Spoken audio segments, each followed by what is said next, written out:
Hasidic philosophy talks a lot about a male and female. And in general, I mean, every male you know might have male and female components, and then many females have male components, etc.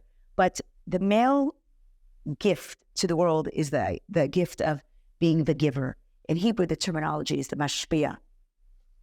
Similar to a teacher and a student, similar to God and the Jewish people. So in marriage, the man is the giver, and physically, the man gives the physical components of the way God created the man. The man is external. The woman, her body is the receiver, right? The man gives the seed. The woman gives back a child. So in the marriage dynamics, not just in giving birth to children, but just in the relationship. So the Rebbe who introduced this Hasidic discourse, he says something so beautiful. He says, in a relationship, the man must know that he has to start by giving. So when a man comes home from work and he just gives the first hello, the first smile, the wife will take that smile and give back with a child. In other words, the man brings home, the Talmud talks about, the man gives the wheat, but what good is wheat in a home if it just stays wheat? What does the woman do with the wheat? She makes it into bread. So the man gives that smile, but the woman gives back something better. She gives back the warmth. She gives back a beautiful home. She gives back a feeling of serenity for your home. Now, today, men and women are equally out in the field working. And sometimes the man comes home even before the woman and puts up the supper. Today, everything is shared, it's shared responsibilities. But we have to go back to the original dynamics of creation. The man has to remember, just give that first smile. Give that first warm welcome. Even if your wife walks through the door, let the man be the mashpia. The woman will take that. I think that's an important point, to allow the man to be what his physical biology needs him to be. And not in a negative way, but in a way that the man has this innate need to give. And sometimes it's hard for the woman to allow it, but it's so important for us to allow that giving to happen. And then it ultimately will just help her in her creation. So there's another book. Yeah. It's called The Surrendered Wife. Okay. Did you read that? I've heard of it.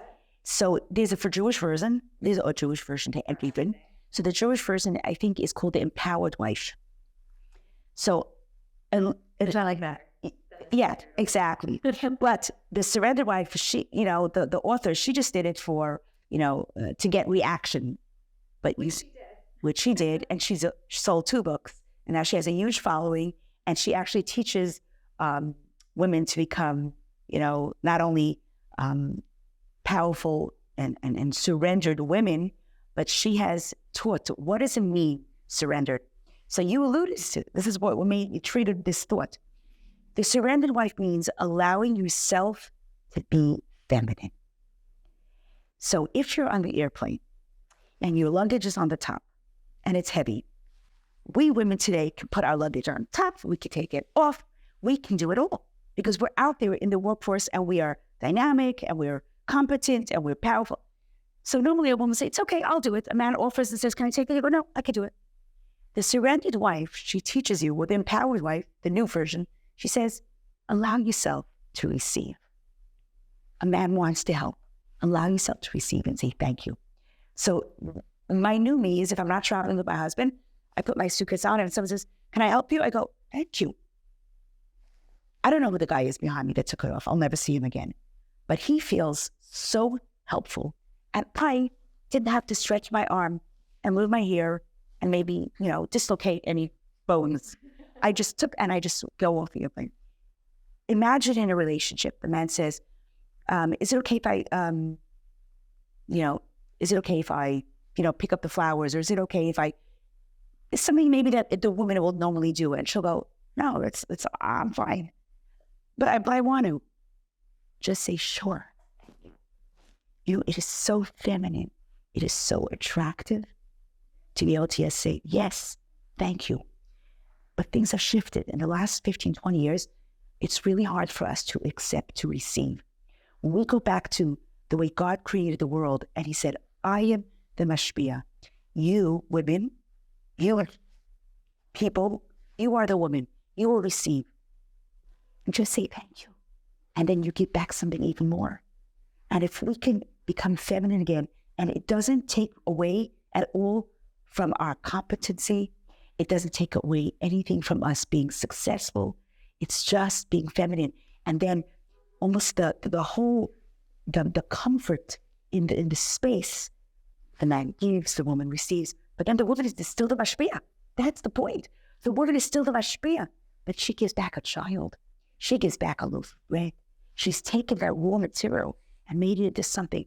And so this constant dynamics is always evolving. But when everyone's trying to be what they're not, and then the man has to just be that receiver, allow the man to give. Let him, those days of opening the door for a date, is that still happening? Let a woman say, sure.